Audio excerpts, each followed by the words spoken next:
Welcome to our channel.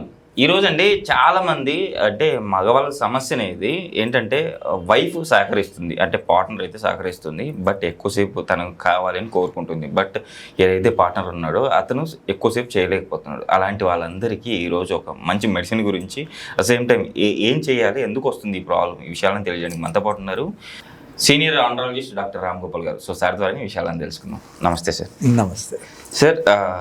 ఇప్పుడు నేను ఇంట్రోలో చెప్పినట్టు సార్, చాలామంది మగవాళ్ళు సో మా వైఫ్తో ఎక్కువసేపు మేము గడపాలని ఉంది, తను కూడా కోరుకుంటుంది, బట్ మా వల్ల అవ్వట్లేదు. సో ఏమన్నా ఉంటే సార్తో మన కామెంట్లు వచ్చేసారు, ఏమన్నా ఉంటే సార్తో కొంచెం ఒక మంచి మెడిసిన్ గురించి చేయండి, ఏమైనా ట్రీట్మెంట్ ఉన్నా కూడా చెప్పండి అని చెప్పేసి అడుగుతున్నారు. సో ఏం చేయాలి సార్ టైమింగ్ పెంచుకోవడానికి? ఎక్కువ టైంలో చేయాలన్న ఆలోచన ఇవాళ వచ్చిన కొత్త ఆలోచన కాదు. Okay sir. సివిలైజేషన్ స్టార్ట్ అయిన కాలం నుంచి, రాతి యుగం, ఇనుప యుగం నుంచి కూడా ఈ ఆలోచనలు ఉన్నాయి. ఎస్. ఇప్పటికీ మనకు కేవ్స్లో అప్పుడప్పుడు కొన్ని రాళ్ళు, పినిస్ లాగా ఉన్న రాళ్ళు చెక్కబడి ఉన్నాయి, దొరుకుతున్నాయి. Okay sir. సో ఎవరైతే ఆర్గన్తో చేయలేకపోయారో వాళ్ళు ఒక బొమ్మ లాంటి రాయిని అలా చేసి దాంతో చేసిన వాళ్ళు కూడా ఉన్నారు. Okay sir. ఇది కొన్ని millions of years back. Okay. మనకు మహాభారత యుద్ధం జరిగి 5,000 సంవత్సరాలు అయింది. ఓకే. సో దానికన్నా ముందు కృతయుగం ఉండేది, ఇంకా అంతకన్నా ముందు రాతి యుగం, అసలు కల్చర్ లేని యుగం వచ్చింది. ఓకే. సో అప్పటి నుంచి కూడా మగవాళ్ళకు చేయాలన్న అపేక్ష, చేయాలన్న కోరిక, చేయలేకపోవడము, ఇవన్నీ కూడా ఉన్నాయి. మనకు ఎట్లాగైతే తాటి పత్ర గ్రంథాలు ఉంటాయో, అరబ్ కంట్రీస్లో పపైరస్ అంటారు. ఓకే. ఈజిప్ట్లో అక్కడ కొన్ని ఆకుల మీద రాయబడి ఉన్నది. Okay sir. ఎవరైతే ఆ గుర్రాల మీద, ఒంటెల మీద తిరుగుతుంటారో వాళ్ళని అమీర్ అంటారు. అమీర్ అంటే డబ్బులు ఉన్నవాడు అనుకోండి. ఓకే. లైక్ రాజు, కింగ్, చిన్నపాటి. ఓకే. వాడు రాత్రిపూట ఏమీ చేయలేకపోయేవాడు. ఓకే. సో వాడు మళ్ళీ వాడి సర్వెంట్ని పిలిచి చేయించేవాడు. Because wife has to be satisfied. Okay sir. So వీడు చూస్తూ నిల్చునేవాడు, వాడు వచ్చి చేసిపోయేవాడు. ఓకే. సో గుర్రం మీద ఎక్కిన వాడికి ఆ గుర్రం ప్రెషర్కు, దానికి టెస్టికల్స్ డ్యామేజ్ అయిపోయి వాడికి సంసారం చేయడంలో ఇబ్బందులు ఉండేవి. ఓకే. సో వీడికి వచ్చేసి ఎవడైతే నడిచి వాడిని సర్వ్ చేసేవాడో వాడు ఎంజాయ్ చేసేవాడు. ఓకే. అందరూ అనుకుంటారు వాడు గుర్రం ఎక్కాడు, వాడు గొప్పవాడు అని. అల్టిమేట్గా ఎవడైతే సర్వ్ చేశాడో అంటారు వాడు గుర్రం ఎక్కుతున్నాడు. సో మనందరికీ ఒక విచిత్రమైన ఆలోచన ఏంటంటే ఏం తినాలి అని, ఏం తినకూడదు. ఇప్పుడు అడవిలో పులి ఉంటుంది, జింక ఉంటుంది. ఎప్పుడైనా ఏ పులైనా ఒబేస్గా ఉన్న పులిని మనం చూస్తామో? చూడలేము. జూలో చూస్తే చూడొచ్చు, కానీ అడవిలో సహజంగా జరిగే జంతువు, ఏ జంతువు కూడా ఒబెసిటీ ఉండదు. Okay sir. సిటీకి వచ్చేసరికి సిటీలో ఓనరు, వాడి కుక్క, వాడి పిల్లలు అందరూ ఓబీస్ టుమ్గానే ఉంటారు. Okay sir. ఈ obesity is one of the negative points for the ఎక్కువసేపు చేయాలనుకోవడం. Okay sir. So first thing is బరువు పెరగకుండా చూసుకోవాలి. ఓకే. ఇదొక తపస్సు లాంటిది. అందరూ అనుకుంటారు రాత్రి 10:30 నుంచి 10:30 నుంచి 10:35 లోపల అయిపోతుంది అని. కాదు. Okay sir. ఇది మార్నింగ్ లేచినప్పటి నుంచి రాత్రి పడుకునే వరకు, మళ్ళీ తెల్లవారి గురించి ఈ రాత్రి ఆలోచించుకొని, ఇది ఒక పెద్ద తపస్సు. Okay sir. సో అందుకనే మనకు కామసూత్రాలు రాసినటువంటి ఋషులు దీని గురించి చాలా డిస్క్రైబ్ చేశారు. Okay sir. ఎవరు ఏ రోజు అమ్మాయి ఏ డ్రెస్ వేసుకోవాలి. మనం 7 వారాల నగలు అంటాం. ఈ 7 వారాల నగల ఇష్యూ ఏమిటి అంటే వెరైటీ కోసం. ఫ్రైడే నాడు అమ్మాయి ఒక డ్రెస్, ఒక ఆభరణం పెట్టుకుంటే మళ్ళీ సోమవారం నాడు ఇంకో ఆభరణం పెట్టుకుంటారు. ఓకే. సో ఇలా ఆభరణాలు మార్చినప్పుడల్లా వాళ్ళలో కొత్త అందం చూడగలిగి ఉండాలి. ఓకే. లైలాకో దేఖనేకెళ్ళి మజ్ను కా ఆంఖో హోనా. ఓకే. సో ఇలా కొత్త కొత్త విషయాల్ని సృష్టించుకొని, బాడీలో కొత్త కొత్త విషయాల మీద అట్రాక్షన్ పెంచుకొని దాని మీద ఎక్కువ టైం చేయడం అనేది. ఓకే. ఇప్పుడు మనకు 7 వారాల నగలు అవన్నీ అఫ్కోర్స్ ఇప్పుడు 1 గ్రామ్ గోల్డ్లో దొరుకుతాయి. మనం గోల్డ్తో తీసుకోవాల్సిన పని లేదు. 1 గ్రామ్ గోల్డ్లో చాలా అడ్వాంటేజెస్ ఉంటాయి. డబుల్ ఖర్చు తక్కువ, దొంగతనం అయినా బాధ లేదు. రోడ్డు మీద ఎవడన్నా పట్టుకుపోయినా కూడా దాన్ని ఏమంటారు, స్నాచింగ్ అంటారు కదా, నెక్లెస్ స్నాచింగ్, అవి కూడా పెద్ద బాధపడాల్సిన పని లేదు. కనుక 1 గ్రామ్ గోల్డ్ నుంచి మా అడ్వైజ్ ఏంటంటే ఆకజనులందరికీ కూడా మీరు 1 గ్రామ్ గోల్డ్లో 7 వారాల నగలు కొనుక్కోండి. గోల్డ్ కొనుక్కోండి, గోల్డ్ లాకర్లోనో ఎక్కడైనా డీసెంట్గా దాచుకోండి. Okay sir. ఈ రోల్డ్ గోల్డ్ నగలు ఎంత బాగా ఉన్నాయంటే అసలు నగల కన్నా ఇవే ఎక్కువ తలుకు వెలుకులు ఉన్నాయి. Okay. So this is one thing. So మనసుతో బాడీని ట్రిమ్గా పెట్టుకోవాలి, ఓకే. మగవాళ్ళైనా ఆడవాళ్ళైనా. Okay sir. రెండోది స్టామినా. శృంగారం అనేది ఒక రకమైనటువంటి రన్నింగ్ లాంటిది. Okay sir. మనిషి రన్నింగ్ చేస్తే కాళ్ళు లాగుతాయి, శృంగారంలో పాల్గొంటే కాళ్ళు లాగుతాయి. రన్నింగ్ చేస్తే ఆయాసం దమ్ము తీస్తుంటారు, శృంగారంలో కూడా ఆయాసపడతారు. ఓకే. బాగా హెవీగా తింటే రన్ చేయలేరు, హెవీగా తింటే సెక్స్ చేయలేరు. ఓకే. ఒక రౌండ్ ఆఫ్ రన్ కాగానే వెంటనే సెకండ్ రౌండ్ ఆఫ్ రన్నింగ్ తీసుకోలేరు, మధ్యలో కొంచెం రెస్ట్ తీసుకుంటారు. ఓకే. సో ఎవరైతే ఒక 20 నిమిషాలు నాన్ స్టాప్ రన్ చేయగలరో వాళ్ళు 5 మినిట్స్ చేయగలరు. 1/4 మన స్టామినా 1/4 మాత్రమే వాళ్ళు అమ్మాయితో స్పెండ్ చేయగలరు. ఓకే. ఒక గంట సేపు మీరు జిమ్లో ఎంత కష్టపడతారో ఒక 5 మినిట్స్ శృంగారం చేస్తే కూడా మీకు అంత బెనిఫిట్ వస్తుంది. ఓకే.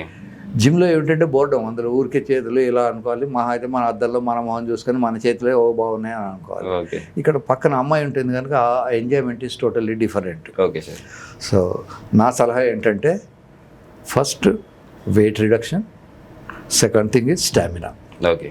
తర్వాత తినాలి కానీ అవసరానికి మించి తినకూడదు. ఓకే. ఎవరికైనా పొట్ట వస్తున్నది అంటే అర్థం ఏమిటి అంటే వాడికి అవసరానికి మించి లోపలికి వెళ్తుంది. ఓకే. వాడు చేసే కష్టం కానీ వాడు చేసే హార్డ్ వర్క్ కానీ ఆ ఫుడ్ యూటిలైజేషన్ కాగా మిగిలింది మాత్రమే ఫ్యాట్ అవుతుంది. ఓకే.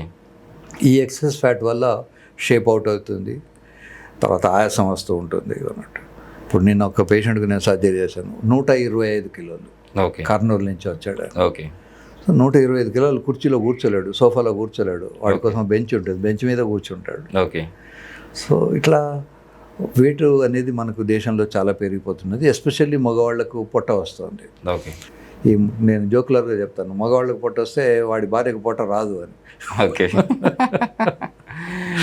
Okay sir. సో మన మాననీయ ప్రధానమంత్రి గారు ఈ మధ్య నేను ఒక టీవీలో వారి స్టేట్మెంట్ విన్నాను. ఓకే. మగవాళ్ళందరికీ కొంచెం పొట్ట తగ్గించుకోండి, ఆయిల్ కన్జంప్షన్ 1/3 తగ్గించుకోండి, అసలు కొనడమే షాప్ నుంచి తెచ్చుకోవడమే తక్కువ తెచ్చుకోండి అని వారు సలహా ఇచ్చారు. Okay sir. సో దేశం మొత్తం మీద ఈ ప్రాబ్లం పెరుగుతోంది. సో మన దురదృష్టం ఏంటంటే మనది ట్రంకల్ ఒబెసిటీ అంటారు. ఇప్పుడు వెస్టర్న్స్ ఒబెసిటీ ఏమిటంటే మొత్తం కాళ్ళు చేతులు అన్నీ కూడా బలంగా పెరుగుతాయి, పెద్దగా ఉంటాయి. ఓకే. మన వాళ్ళకి అంతా ఏముండదు, వాడికి అంతే ఉంటుంది కానీ పొట్ట మాత్రం ఇలా లేదు, మొత్తం ట్రంకల్ ఒబెసిటీ. Okay sir.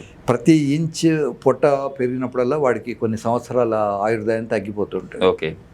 సో జీవించే కాలం తక్కువ ఉంటుంది, తర్వాత వ్యాధులు, హార్ట్ అటాక్లు ఇవన్నీ ఎక్కువ వస్తుంటాయి. ఓకే. సో వాడు సుఖంగా ఉండలేడు, వాడి ఫ్యామిలీ మెంబర్స్ను వాడు సుఖపెట్టలేడు. ఓకే. కనుక పొట్ట పెరగకుండా చూసుకోవడం అనేది మంచిది. ఇకపోతే తిండిలో మన బాడీ వెయిట్కు ఫర్ ఎగ్జాంపుల్ 50 గ్రామ్స్ మన బాడీ వెయిట్ ఉంటే 50 కిలోగ్రామ్స్ బాడీ వెయిట్ ఉంటే 50 గ్రామ్స్ ఆఫ్ ప్రోటీన్ తీసుకోవాలి. Okay sir. 1 kg బాడీ వెయిట్కు 1 గ్రామ్ ప్రోటీన్. ఓకే. ఈ ప్రోటీన్లు వెజిటేరియన్స్కి అయితే పప్పులలో వాటిలలో ఉంటాయి, నాన్ వెజిటేరియన్స్కి అయితే ఎగ్లోను మాంసంలోనూ ఉంటాయి. ఓకే. పెరుగులో కూడా మంచి ప్రోటీన్స్ ఉంటాయి. ఓకే. సో వాళ్ళని లాక్టివ్ వెజిటేరియన్ అంటారు. ఇప్పుడు వెస్ట్లో వెజిటేరియన్ అంటే వాడు పాలు కూడా తీసుకోడు. ఓకే. మన దేశంలో పాలు పెరుగు వెజిటేరియన్ కింద లెక్క. ఓకే. సో పాలల్లో కూడా మంచి ప్రోటీన్ ఉంటాయి. సో వాళ్ళు వెయిట్ లాస్ అవ్వాలంటే ఇలాంటి ఫుడ్ ఒకటి ఫుడ్ కంట్రోల్లో ఉంచుకోవాలి. తర్వాత క్వాలిటీ ఫుడ్.